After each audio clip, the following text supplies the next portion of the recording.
اعوذ باللہ السمیع العلیم من الشیطان الرجیم بسم اللہ الرحمن الرحیم۔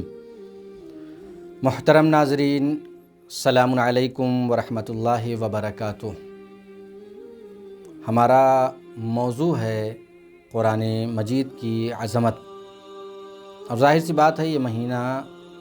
ماہ مبارک رمضان ہے کہ جس میں ہمارا سانس لینا تسبیح کا ثواب رکھتا ہے اور ہمارا سونا عبادت ہے۔ تو اس مہینے میں ہمیں قرآن سے لو لگانا ہے،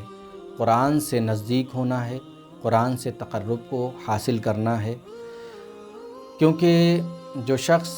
قرآن سے نزدیک ہوتا ہے، ظاہر سی بات ہے، قرآن مجید میں خداوند عالم نے ارشاد فرمایا۔ اس سے قبل میں نے آپ کی خدمت میں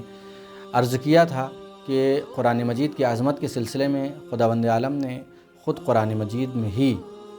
تقریباً 70-71 مقام پر واضح طور پر اس کی فضیلت کو بیان کیا ہے، اس کی عظمت کو بیان کیا ہے، اور اس کے علاوہ متعدد روایات ہیں۔ تو اس میں ذرہ برابر شک کی گنجائش نہیں ہے کہ یہی وہ کتاب ہے کہ جو ہمارے لیے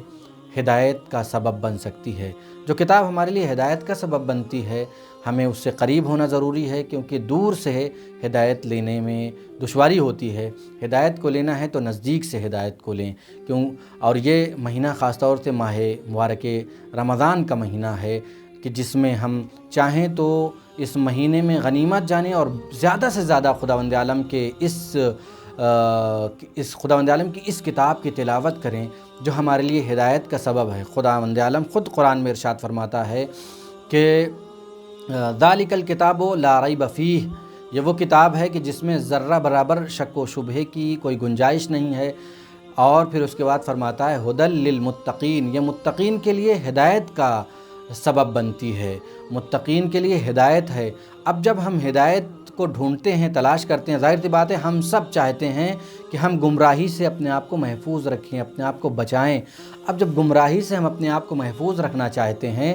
ہدایت پانا چاہتے ہیں، تو ہمیں چاہیے کہ ہم قرآن سے نزدیک ہوں، اور قرآن سے اگر نزدیک ہوں گے، اس سے انس اختیار کریں گے، اس سے محبت کریں گے، اس کے پڑھیں گے، اس پہ تعقل و تدبر کریں گے، سوچیں گے قرآن مجید میں کیا لکھا ہوا ہے، اس کے بارے میں خداوند عالم نے کیا فرمایا ہے، تو ظاہر سی بات ہے ہم ہدایت پا جائیں گے۔ لیکن ہمارے ہاں المیہ کیا ہے کہ قرآن مجید کو ہم نے ترک کر دیا، ہم نے پڑھا ہی نہیں، ہم نے چھوڑ دیا ہے قرآن مجید میں، ہم نے قرآن مجید کو پڑھا ہی نہیں ہے۔ ہمیں چاہیے کہ ہم وقت قرآن مجید کی تلاوت اگر نہ کر سکیں تو کم از کم ایک مرتبہ دن میں کچھ آیات کی تلاوت کریں اور اس کے بارے میں سوچیں۔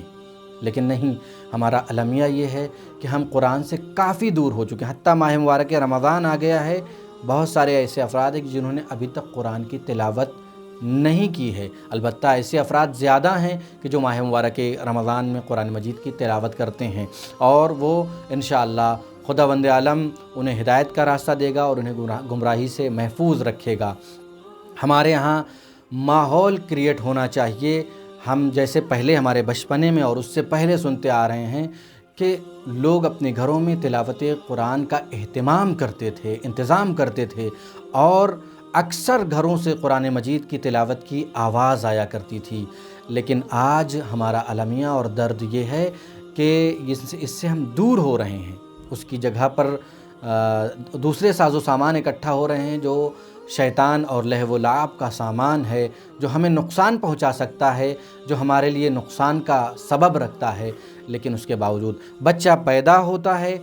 بچہ بڑا ہو جاتا ہے، ماں باپ اس کی طرف دھیان نہیں دیتے، اس کو قرآن کی طرف نہیں بڑھاتے، اور بعد میں کہتے ہیں مولانا صاحب ذرا پڑھ کے کچھ پھونک دیجئے، کچھ پڑھ دیجئے، کوئی تعویذ لکھ دیجئے تاکہ جو میرا بچہ گمراہ ہے وہ راہ راست پر آ جائے۔ لیکن ہم نے کبھی اپنے بچوں کو بچپن سے اگر قرآن کی تعلیم دی ہوتی، قرآن کی طرف سے رغبت دی ہوتی، قرآن کی طرف سے شوق دلایا ہوتا، تو آج اس کی نوبت آتی ہی نہیں، کیونکہ قرآن پھونکنے کے لیے نہیں ہے، قرآن تعویذ اور گنڈا بنا کر کے گلے میں پہنانے کا نام نہیں ہے، قرآن میت کے آخری وقت میں اس کی جان نکالنے کا نام نہیں ہے، بلکہ قرآن کہتا ہے کہ یہ تمہارے لیے متقین کے لیے ہدایت ہے، اور ہدایت جب ہمیں آسانی سے مل رہی ہے تو ہم ہدایت سے دور کیوں بھاگتے ہیں؟ ناظرین، ہمیں چاہیے کہ ہم اپنے گھروں میں قرآنی ماحول کو پیدا کریں، اپنے بچوں کو قرآنی بنائیں۔ ایسا نہ ہو کہ ہمارا بچہ قرآنی ماحول سے دور ہو اور بعد میں ہمیں پچھتانا پڑے۔ ہمیں بچپن سے یعنی بچہ پیدا نہ ہو، ماں کے بطن مادر میں ہو، اس وقت اپنے گھر میں قرآنی ماحول پیدا کریں، ماں باپ تلاوت قرآن کریں، قرآن مجید پڑھیں۔ انشاءاللہ جب ہمارا یہ بچہ دنیا میں آئے گا یا جب بچہ بڑا ہوگا تو وہ راہ